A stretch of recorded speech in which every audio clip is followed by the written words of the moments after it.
Boa tarde, Dr. Sérgio. Desde já agradecemos por nos ter concedido esta entrevista. Gostaríamos de lhe perguntar um pouco acerca da sua pessoa, qual tem sido o seu percurso profissional. Fale-nos um pouco acerca de si.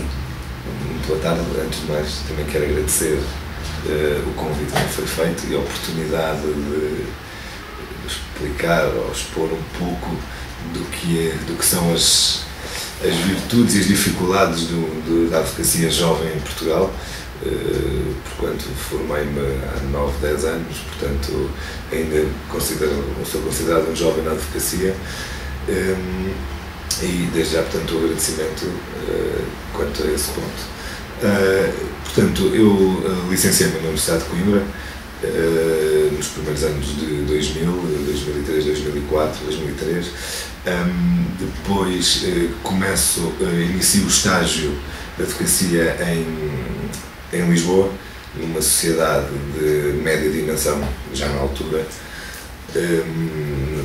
Depois, ao fim do estágio, já perto do fim do estágio, regresso a Coimbra, onde venho trabalhar no escritório com os meus pais e com alguns colegas de curso meus, que entretanto estagiaram aqui e aqui ficaram, e regresso, portanto, a Coimbra, onde aproveito para fazer um mestrado em Direito do Desporto, na área do doping, na Universidade de Coimbra, após o que, surpreendentemente, recebo um convite do Dr. João Correia, que era então, tinha tomado posse como Secretário de Estado da Justiça, para ser seu assessor.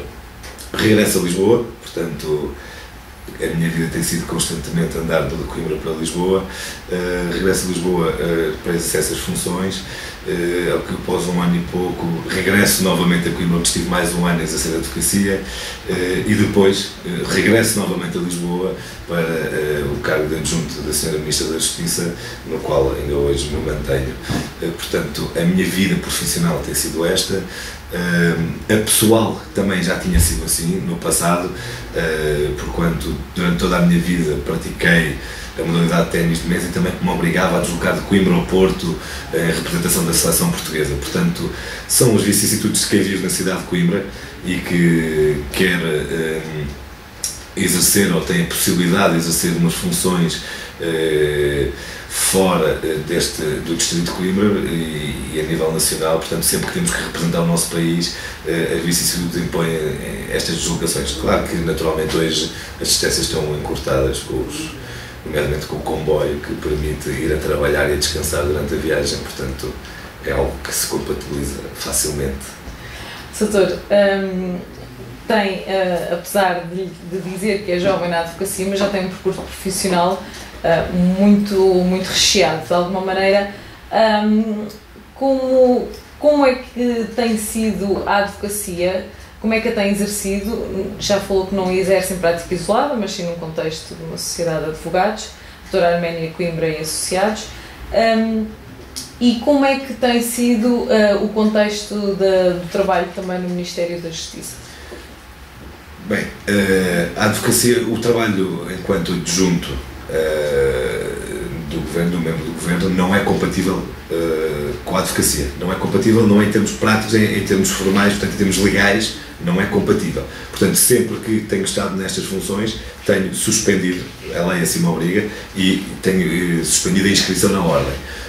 Portanto, tenho exercido, não em cumulação, mas ano sim, ano não, pelas vicissitudes que já referi, tem sido acontecido.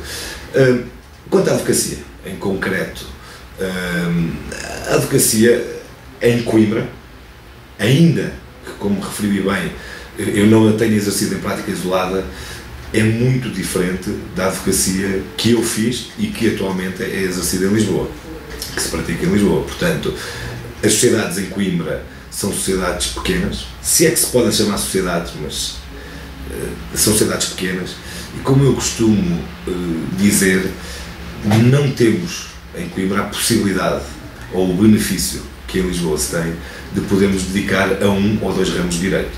O que acontece nas pequenas associações de advogados e sociedades de advogados em Coimbra, o que acontece é o contrário. cada um de nós não exerce 1 ou 2 ramos, mas exerce 4 ramos ou 5. Em Lisboa não era assim. Em Lisboa era ao contrário, pelo menos nas grandes cidades, cada advogado exerce 1 ou 2 ramos. Significa o quê? Significa que eu tenho dedicado mais aqui neste escritório, no escritório de Coimbra, tenho dedicado mais a direito do trabalho, direito civil, direito do desporto. Tive muitos, fruto da tese de mestrado que fiz, tive alguns julgamentos dos jogadores de futebol, não do escalão principal, mas do nível secundário, que depois é direito do desporto, mas que a maior parte dos casos vai sempre ao direito laboral. Algum direito fiscal, pouco, mas o que vai aparecendo, e algum direito societário. Portanto, faço estas 3, 4 áreas. O que não faço diariamente, o que não fazia diariamente, era direito da família e direito administrativo, porque fazia outros colegas de escritório, mas na base é assim, fazemos cada 4 e deixamos. Portanto, isto é a grande diferença. Outra grande diferença da advocacia exercida em Coimbra, quando comparada com os grandes centros, estou a pensar no Porto e em Lisboa, tem que ver com os clientes. Aqui em Coimbra, há mais que nestas cidades médias de dimensão do país, são essencialmente clientes de média, portanto, quando estou a falar de pessoas coletivas de média dimensão, e muitas pessoas singulares. Significa isto o quê? Significa isto que é uma advocacia mais terra a terra, mais pessoal do cliente, de viver o problema dos clientes, e com uma advocacia com muita vaga, como se costuma dizer, muitas idas ao tribunal, semanalmente, muitas idas ao tribunal. Quando trabalhei em Lisboa, era uma advocacia mais pessoas coletivas, mais de gabinete, não é melhor nem pior, é diferente. É diferente. Mais de gabinete, em que, claro que em Lisboa o número de advogados, o número de clientes, peço desculpa, não tem necessariamente de ser tão grande, porque as quantias envolvidas em cada processo e as horas que temos que dedicar a cada um desses processos é um pouco maior. Significa que em Coimbra acabamos por ter muitos clientes, mas o montante das ações talvez não seja tão elevado. Ainda assim é muito mais pessoal, e em termos pessoais eu pessoalmente entendo que é muito mais recompensador, digamos assim. Tem a parte má de que quando perdemos uma ação e quando não conseguimos satisfazer completamente o cliente, ficamos 3, 4 dias a pensar na derrota, digamos assim, mas tem a parte boa de viver com o cliente, ver com o cliente que a justiça existe e que foi conferido os direitos que a lei lhe permite. Exatamente. Sem dúvida é uma abordagem interessante e diferente, sobretudo quem partilha estas duas cidades, ao fim e ao cabo. Uma vez que trabalha mais ligado à área da justiça e tem uma visão diferente, porque é uma visão inside, quase que inside da justiça, qual o caminho que considera que a justiça em Portugal tenderá a seguir, sobretudo neste contexto um pouco mais complicado em que estamos a atravessar? Eu, ao contrário do que talvez a grande maioria, grande parte do cidadão comum, quando eu digo comum que não está na justiça, tem a ideia, eu, ao contrário, a justiça funciona em Portugal. Não tenhamos dúvidas que a justiça funciona em Portugal. Basta entrarmos num escritório de advogados para perceber que diariamente são proferidas sentenças, diariamente dão entrada diariamente com petições iniciais, com contestações, com peças de processo. A justiça existe. O que acontece é que há esta convicção, um pouco talvez também pelos meios de comunicação social, que influenciam muito a comunicação, a opinião pública. Há esta ideia de que por causa de 2, 3, 4 casos mais mediáticos a justiça não funciona, mas isto não é verdade. Em termos gerais, funciona. Claro que há 1 ou 2 casos ou 3 em Portugal que são aqueles mais mediáticos que dão uma ideia menos boa, mas isto não corresponde à realidade do nosso país. Quando me perguntem qual é o futuro que eu vejo da justiça, a justiça tem o futuro que tem vindo a ter no passado, isto é, vai evoluindo, vai acompanhando a sociedade, e assim tem que ser. E vai acompanhando à medida que a internet vai evoluindo, que as relações sociais se vão alterando. A justiça também carece de alterações. Quando uma crítica muito apontada à justiça é a quantidade de legislação nova que anualmente vai sendo emitida, pois tem que ser, eu não vejo outra forma, porque a vida vai evoluindo, a sociedade vai também evoluindo cada vez mais rapidamente.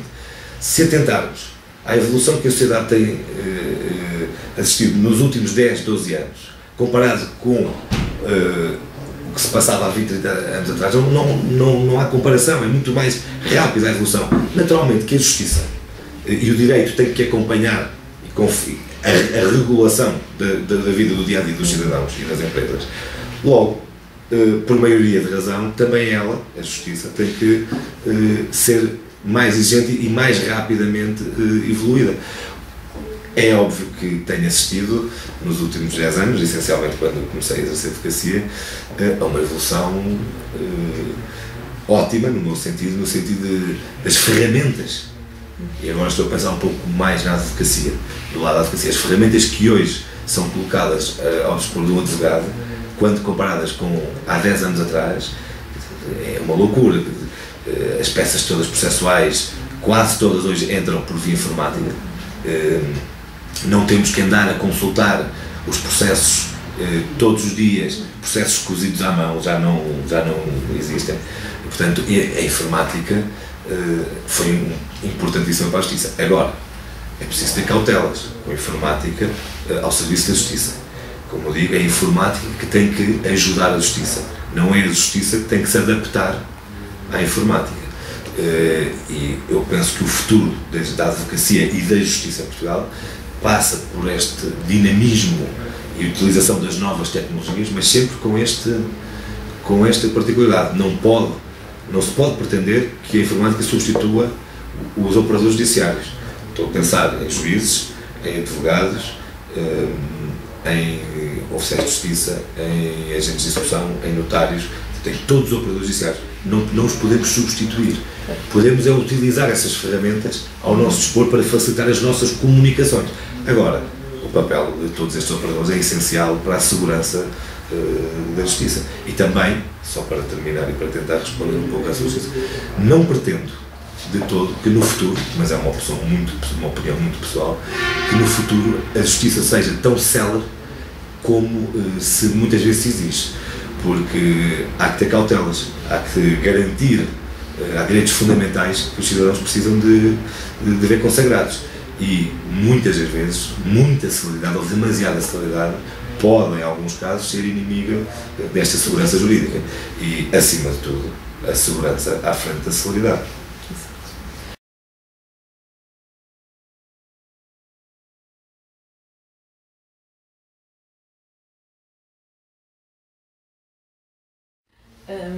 Soutor, a nível da justiça e sobretudo na área do ensino do direito em Portugal, temos visto cada vez mais alterações. Por exemplo, os juízes tendem a ser mais jovens do que o eram há uns anos atrás, também devido às mudanças.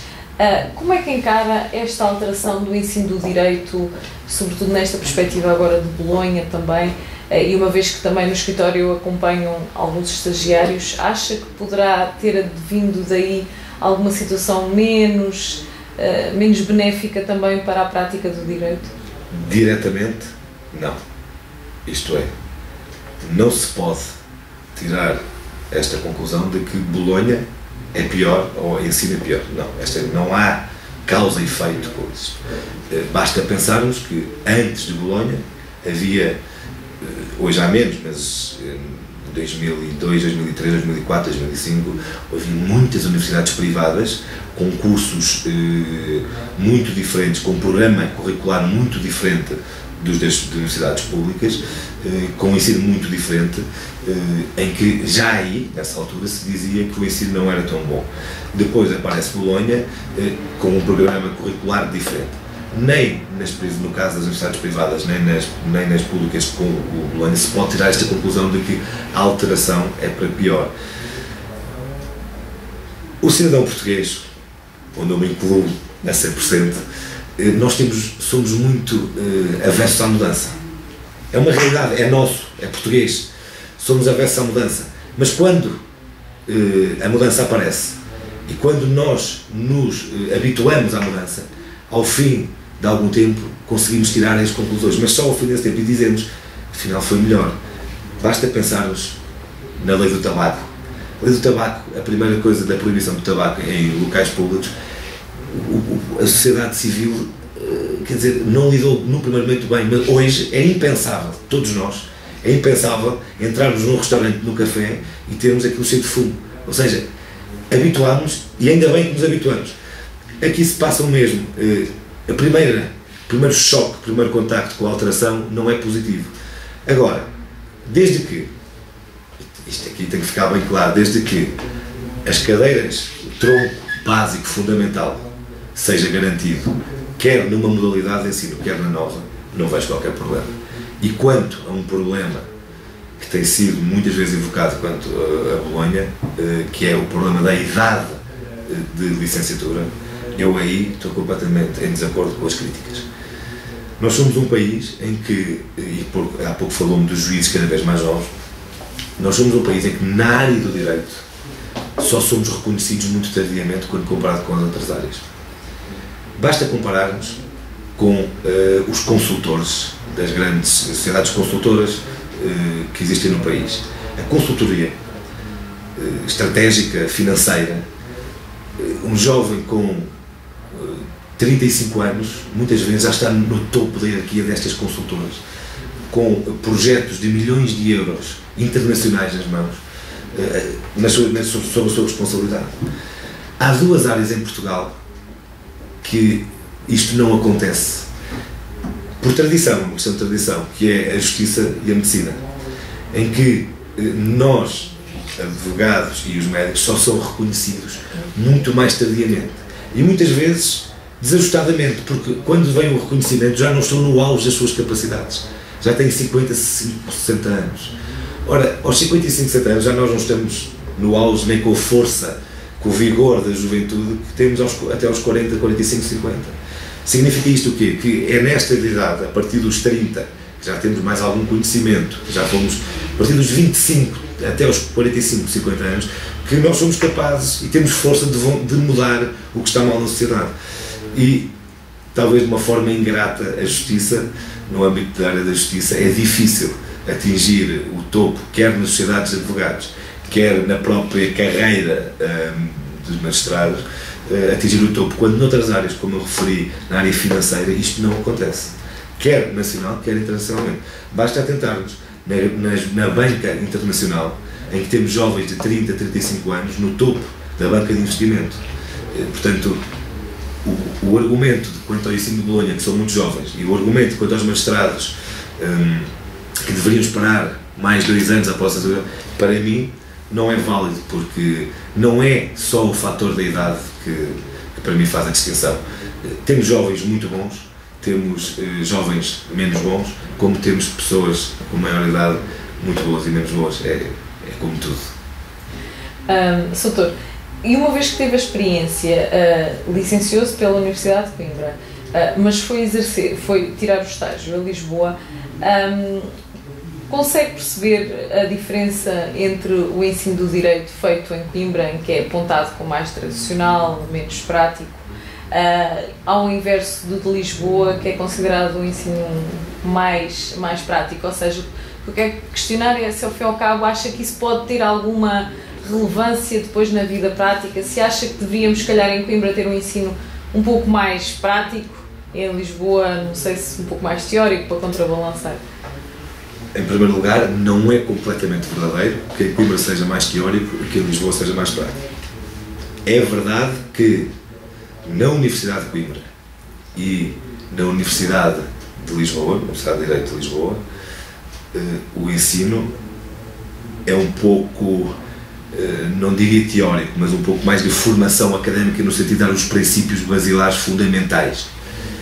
Mas a Universidade de Lisboa, eu comparo-a muito, pelo que tenho contactado com os meus colegas no dia-a-dia na profissão, quer no âmbito da advocacia, quer fora da advocacia, mas também juristas, são ensinos muito semelhantes. E a diferença talvez se possa fazer algo aqui, destas duas universidades, com outras universidades de Lisboa, mas não com a Universidade de Direito de Lisboa, a dita clássica. Agora, quanto a esse ensino da universidade, se deve ser mais teórico ou mais prático, eu não tenho dúvidas que tem que ser um pouco teórico. Não quero, não é possível, não é isso que se pretende do ensino da universidade, que um jovem licenciado saia a saber os trâmites processuais todos da prática da advocacia, da prática dos conservadores, da prática dos notários, da prática da magistratura. Não, isso aprende-se na prática, no dia-a-dia. O importante é, quando um jovem licenciado sai da universidade, esteja preparado com a base jurídica suficiente que lhe permita depois, no dia-a-dia, ir traçando o seu próprio caminho para cada área do direito. Eu vou contar aqui uma história muito particular que se passou comigo no primeiro dia de estágio na cidade de Lisboa. O Dr. Vera Jardim era sócio dessa sociedade e houve uma reunião geral para eu ser apresentado como novo estagiário. E o Dr. Vera Jardim tem uma expressão que eu ainda hoje marco, que é no sentido de temos aqui um jovem licenciado que vem da Universidade de Direito de Coimbra, portanto só pode ser bom. Isto foi dito desta forma. Que significa isto o quê? Eu não estou a dizer que é melhor que os outros, mas uma coisa é verdade, e pelo menos eu tenho assistido ao longo destes 9, 10 anos, é que todos nós saímos aqui de Coimbra e quando chegamos ao mercado da advocacia em Lisboa, de uma forma ou de outra acabamos por vingar. Muito pouco, ou nenhum, eu pessoalmente não conheço nenhum, que não tenha vingado no mundo judiciário e jurídico em Lisboa. Portanto, não tenho dúvida que é um ensino dos melhores a nível europeu, não há dúvida.